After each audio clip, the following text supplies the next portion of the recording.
大家好，我是罗伯特。昨天大概说明了华人怕官的根源，那就是华夏奴役体系的传统。华夏传统无民主，华夏轮回无民主，华夏只有奴役的传统，华夏只传承了奴役的文化，奴役系统。官僚是服务于奴隶主的奴才，欺压奴隶、管理奴隶是官僚的职责。当官当然要为民做主了，民是不能自主的，否则青天大老爷就是失职，要被皇帝老儿抛弃和惩罚的。今天说一下民主体系的不同。中华民国是希腊民主血统，是和华夏传统不一样的。民主体制下，人民和官僚的关系不一样了。人民人人自主，不需要官僚来做主的。但也雇佣了官僚来提供政府服务。官僚是民选产生的，不再是服务于奴隶主的，而是服务于人民的。人民和官僚不再是奴役体系那种管理和被管理的关系，而是甲方乙方的政府服务供求关系。财税的一部分支付了官僚的薪水，人民作为纳税人变成了老板，官僚则是雇工、打工仔性质的。权力模型也不一样了，奴役体系里帝王是最大权力，奴才是行使奴隶主授权的权利，百姓就是牛马，百姓是没有任何权利可言的。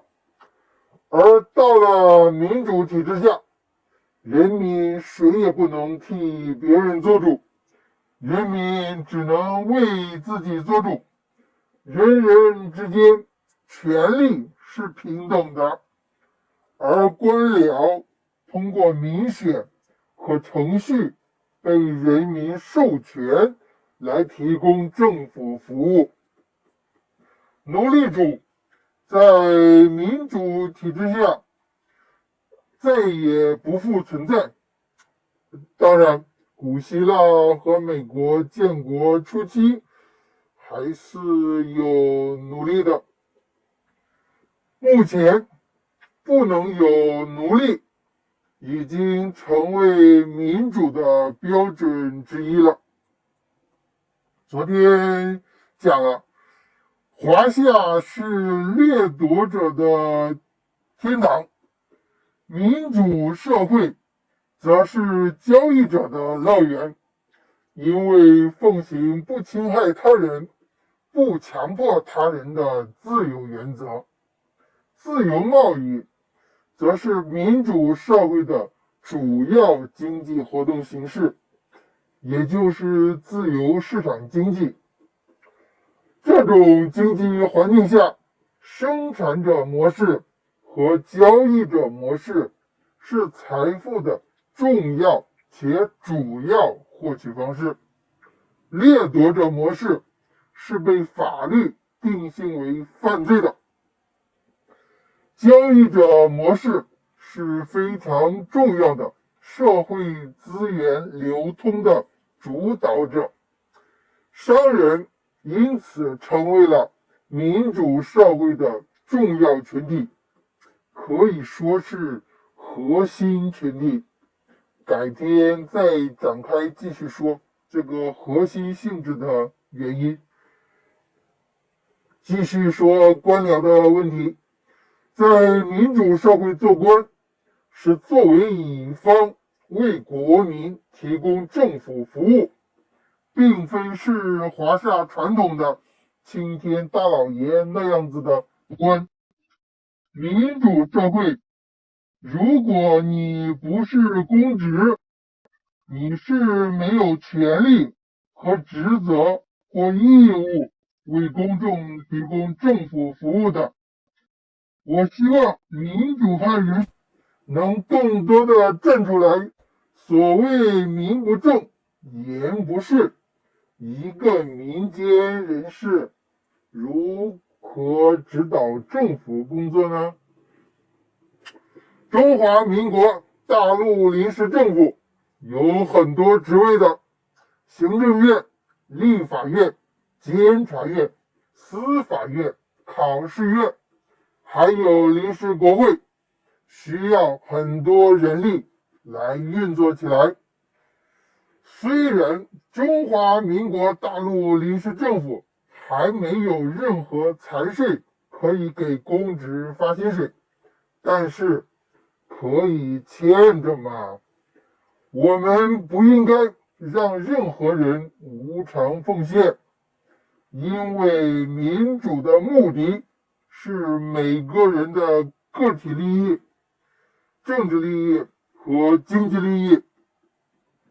民主派小伙伴们，不要惧怕别人说我们是官迷，他们是讲错了。中华民国是民主的，中华民国的公职不是华夏传统的青天大老爷，只是故宫打工仔而已。民主派小伙伴们，请考虑下，中华民国大陆临时政府的运作需要诸位的积极参与和例行程序的执行。不过，民主派小伙伴们，民主政府的公职不是好做的，毕竟不是华夏传统的官僚，如果提供的服务不好，绝对会被公众质疑和批评的。好了，总结一下，民主社会的官僚和华夏传统的狗官是不一样的，仅仅是作为乙方为国民提供政府服务的故宫打工仔。民主派的小伙伴们，请站出来竞聘中华民国大陆临时政府的公职，不会欠薪的，这个是肯定毫无疑问的。最后向编程随想阮小环工程师致敬，阮某某、马某某都是好样的。今天就这样子，明天见。